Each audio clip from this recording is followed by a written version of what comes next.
Hi, today we're going to be looking at the use of masking fluid in watercolour painting. It's extremely useful in preserving the white of the paper and allowing free loose paintings, but I, like quite a few other people I think, have got a bit of a sort of love-hate relationship with it. I think this is because if it's not put on really carefully, you can end up with some very ugly shapes when you rub it off. Also, it can ruin brushes and anything you accidentally spill it on.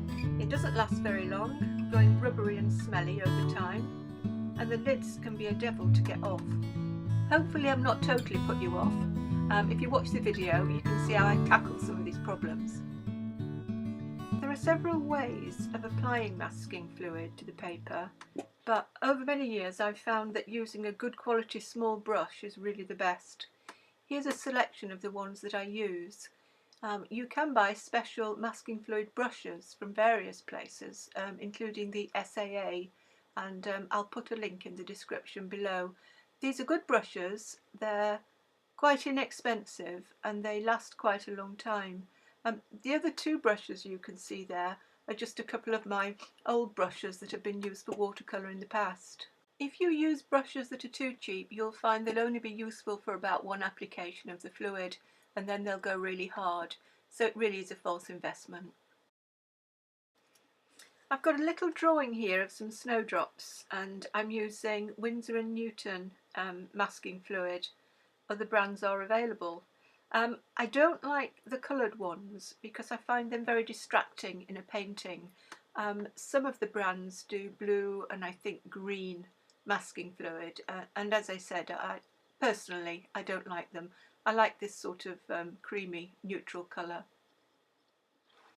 In the glass I have some diluted washing up liquid. What I'm doing is periodically, after using the masking fluid, I'm rinsing the brush in the washing up liquid and then I'm just sort of drying it on a bit of tissue before I continue. I think this helps to protect the brush. Otherwise there is a tendency for them to go very hard and unusable. At the end of the session, putting on the masking fluid, what I do is I wash all the brushes in some nice hot soapy water as well, which helps. I think you can see that I'm trying to put this masking fluid on really carefully, almost as if I was actually painting the flowers with paint. It's quite new masking fluid, I've not had it a long time, and it's going on very smoothly and evenly. There is a tendency for people to put the masking fluid on too thickly and then it goes all lumpy and is not going to work very well, so be extra careful. I did have a bit of trouble here with the very small brushes because they were splaying out. I think what I'm going to have to do is get another order into the SAA and get some of those nice nylon masking fluid brushes. Always let the masking fluid totally dry before you start painting over it, otherwise it will ruin those nice watercolour brushes that you're using. It's possible, I'm not altogether sure, that you can put the hairdryer on it to dry the masking fluid. Again, personally I don't think I would do that. I think I'd just let it dry naturally. And what I'm going to do now is put a little bit of background behind these snowdrops. The masking fluid will preserve the white of the paper and I'll be able to freely paint some of the leaves and the background behind them. The colours that I'm using, you can see what they are there, they're Cotman tube colours. Just a picture of my trusty palette. I love this palette. I do keep it clean, generally. I know where all the colours are and I can refresh them from the tubes. The trick is to keep the mixing areas nice and clean by wiping them off with a tissue when you finish painting. And then from time to time you can run the colours under the tap to get them a bit cleaner and to fill them up. What I'm doing here is dropping some colours around and over the masked area and suggesting leaves and stems at the base. You want to make sure that the darkest of your darks are around the flowers so that they'll stand out when the masking's removed.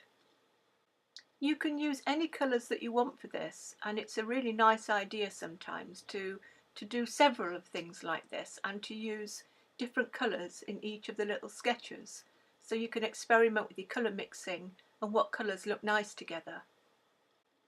Don't think you've got to be too neat when you're doing things like this. Just experiment, put plenty of water on, let the colours flow together naturally. Run backs and drips just add to the spontaneity of the painting, so use them to advantage. And a bit of splattering here and there doesn't come amiss.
When everything is totally dry, you can remove the masking fluid. Just a tip, be very careful that the paint that's gone on top of the masking fluid is dry, otherwise you'll be spreading that out and you'll be dirtying your painting. Here I'm using my fingers to remove the masking fluid, but you can use a rubber as well. Okay, so I've made a start here on painting the flowers. Before you do start, you might want to reinforce your drawing because rubbing the masking fluid may have got rid of some of your pencil lines. I'm using cobalt blue here for the shadows, and I'm softening some of the edges with clean water.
There we are. I just added a little bit of final detail on the petals in the middle and used a little bit of white gouache in this painting just to tidy up the shapes of the petals in just one or two places. If you like the video, I'd appreciate a thumbs up, and if you like, you can always subscribe to my channel. I'm hoping to do more snowdrops in a week or two. Hope you'll be with me then. Bye bye.